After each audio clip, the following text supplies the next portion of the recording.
SS Cutie Craft. SS Cutie Craft சேனலுக்கு உங்களை அன்புடன் வரவேற்கிறேன். இப்பொழுது முள்ளு முறுக்கு எப்படி பண்ணுறங்கிறத பார்க்கலாம்.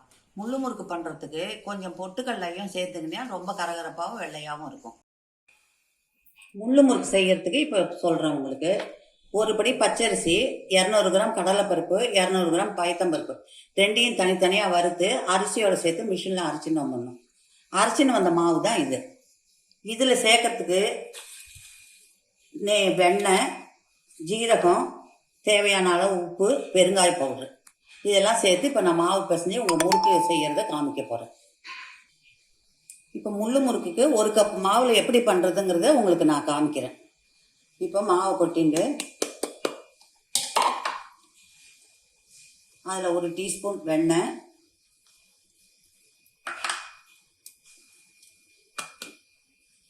பெருங்காய பவுடரு, தேவையான அளவு உப்பு.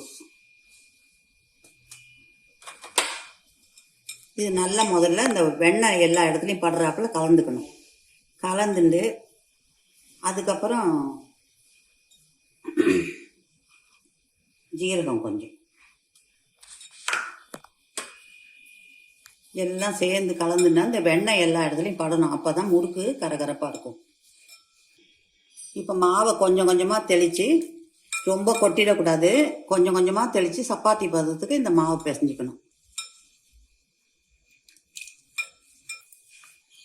மாவு ரெடி ஆகிட்டு இதை பாருங்கள், இது போல் அழுத்தினா லேசாக அமுங்குறாப்புல இருக்கணும். ரொம்ப தண்ணியாக இருந்தாலும் முறுக்கு செவந்து போயிடும் எண்ணெயில் போட்டோம்னு. முள்ளு முறுக்கு அச்சு இதில் போட்டிருக்கேன். இதை கொஞ்சம் எண்ணெய் அப்ளை பண்ணியிருக்கேன் உள்ளுக்குள்ளே.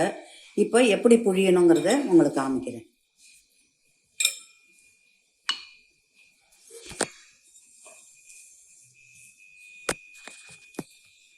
கொஞ்சம் எண்ணெய் தடவிட்டு, பேப்பரில் எண்ணெயை தடவிட்டாக்கா கொஞ்சம் அது எடுக்கிறதுக்கு ஈஸியாக இருக்கும்.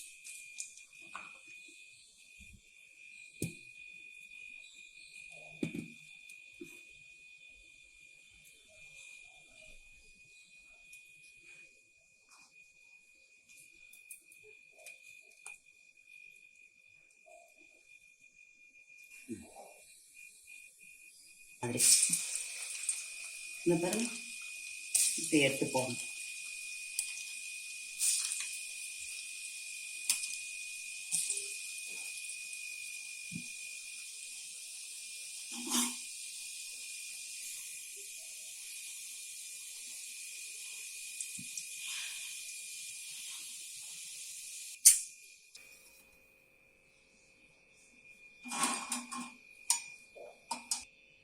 கரகரப்பான நம்ம முள்ளு முறுக்கு ரெடி ஆயிடுது. இது நீங்கள் வீட்டில் ட்ரை பண்ணி பாருங்கள். நன்றி, வணக்கம். முள்ளு முறுக்கு இப்போ நல்லா வந்திருக்கு. நீங்களும் வீட்டில் ட்ரை பண்ணி பாருங்கள். எல்லோருக்கும் தீபாவளி நல்வாழ்த்துக்கள். SS Cutie Craft சேனலை சப்ஸ்கிரைப் பண்ணுங்கள். பக்கத்தில் இருக்கிற பெல் ஐக்கானையும் கிளிக் பண்ணுங்கள். தேங்க்யூ.